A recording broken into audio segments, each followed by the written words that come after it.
وبارک وسلم نے بیان فرمایا۔ آپ صلی اللہ علیہ وسلم نے فرمایا کہ سابقہ امت کے 3 آدمی کہیں سفر پر جا رہے تھے۔ دوران سفر ایسا ہوا کہ رات گزارنے کے لیے کسی پہاڑ کی غار کے اندر وہ داخل ہو گئے۔ کچھ دیر گزرتی ہے تو ایک بڑا سا پتھر جو تھا وہ کہیں سے لڑکتا ہوا آیا اور غار کے جو منہ تھا اس کے اوپر آ کے وہ رک گیا، تو غار کا منہ بند ہو گیا۔ انہوں نے بڑا زور لگایا کہ اس کو کسی طریقے سے ہٹایا جائے، لیکن وہ ہٹا نہیں۔ ان تینوں نے آپس میں مشورہ کیا۔ مشورہ یہ کیا کہ اب اس سے کیا نکلنے کی صورت ہو سکتی ہے۔ اس مشورے کے بعد طے یہ پایا کہ ہم تینوں اللہ تعالیٰ کے حضور اپنے کسی نیک عمل کا واسطہ اور وسیلہ دے کے دعا کرتے۔ طے یہ پایا کہ ہم تینوں کیا کرتے ہیں، اپنے کسی نیک عمل کا واسطہ وسیلہ دے کے اللہ کے حضور عرض کرتے ہیں کہ باری تعالیٰ ہمیں اس مشکل سے نکال دے، کوئی حل ایسا پیدا فرما دے۔ تو پہلے نے دعا مانگی۔ میں حدیث کو مختصر اور اپنے الفاظ میں اس کا مفہوم ذکر کر رہا ہوں۔ ایک نے دعا مانگی کہ یا اللہ تو جانتا ہے میرے ماں باپ بوڑھے تھے، اور میں جب بھی شام کے وقت دودھ دوہ کر لاتا تو سب سے پہلے اپنے ماں باپ کو پیش کرتا۔ ایک روز ایسا ہوا کہ میں جب واپس آیا جانوروں کو لے کر، دودھ دوہ کر واپس آیا تو کافی دیر ہو چکی تھی اور میرے ماں باپ دونوں سو چکے تھے۔ تو میں وہ برتن دودھ کا لے کے کھڑا رہا۔ میں نے اپنے ماں باپ کو آواز دینا بھی پسند نہ کیا کہ کہیں ان کی نیند میں بے آرامی نہ ہو، میں مخل نہ ہو جاؤں ان کی نیند میں۔ اور میرے بچے بھی تھے، میں نے بچوں پر اپنے ماں باپ کو ترجیح دی کہ پہلے یہ پئیں گے، ان کا حق ہے، پھر بعد میں میرے بچوں کی باری آئے گی۔ میں اسی طرح کھڑا رہا، اور اے باری تعالیٰ اگر میں نے یہ کام تیری رضا کے لیے کیا ہے تو باری تعالیٰ اس غار کا منہ کھول دے، اس چٹان کو جو غار کے آگے آ گئی اس کو دور فرما دے۔ اب یہ ذہن میں رکھیے گا کہ مسبب الاسباب نے کیسے اسباب پیدا کیے کہ وہ جو چٹان تھی وہ خود بخود تھوڑا سا لڑکی اور تھوڑا سا راستہ جو تھا وہ بن گیا۔ کیا پیش کیا؟ پہلے بندے نے اپنا نیک عمل بطور وسیلہ پیش کیا کہ میں نے ماں باپ کی خدمت کی، اگر تیری رضا کے لیے یہ تھی تو پر اس کو قبول کر کے اس غار کا جو منہ ہے اس کو کھول دے۔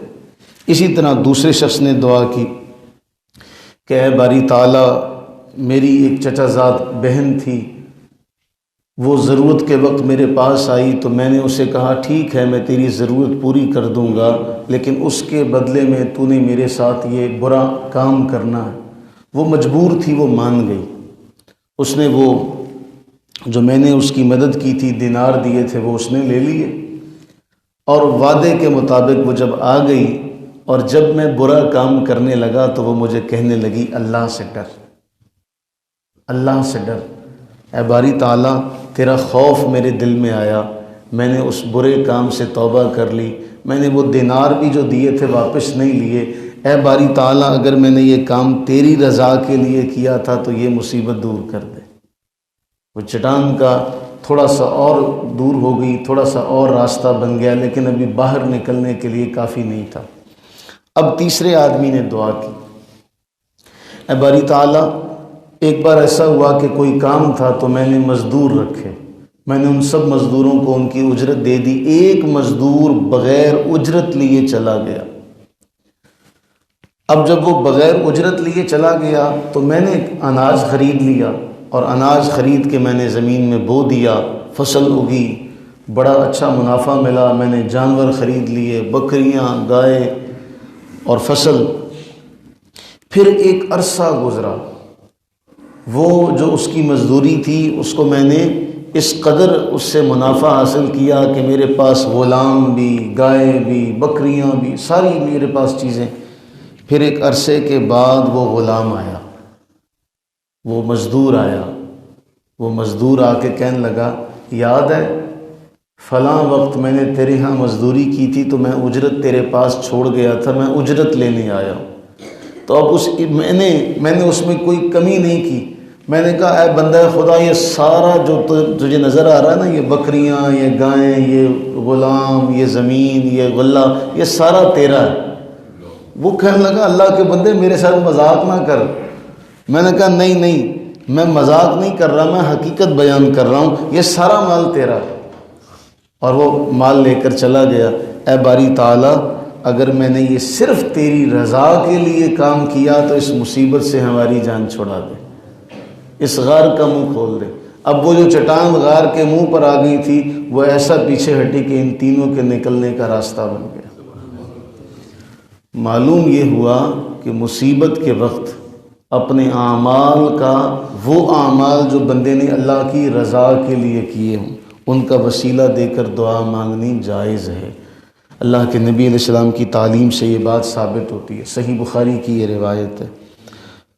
اس لیے جتنے بھی احباب ہیں، جو بھی اس ویڈیو کو دیکھ رہے ہیں، آپ احباب ہیں، ہم سارے اللہ کے حضور جو کسی نے نیک عمل کیا اس کا واسطہ اور وسیلہ دے کے اللہ کے حضور عرض کرے کہ باری تعالیٰ جو مصیبت آئی ہے اس مصیبت سے ہمیں محفوظ فرما دے۔ پتہ نہیں ہم نے کوئی عمل کیے بھی ہیں ایسے کہ نہیں کیے، ہم نے لوگوں کے لیے کیے ہیں، لیکن اے باری تعالیٰ تو بڑا پالنہار ہے، تو بڑا غفور الرحیم ہے، تو بڑا ہی ارحم الراحمین، بڑا کریم ہے۔ اپنا کرم فرما اور اپنی رحمت کا صدقہ اس امت پر جو پریشانی کا دور آیا ہے، ابتلا کا دور آیا ہے، اسے دور فرما دے۔ آمین ثم آمین۔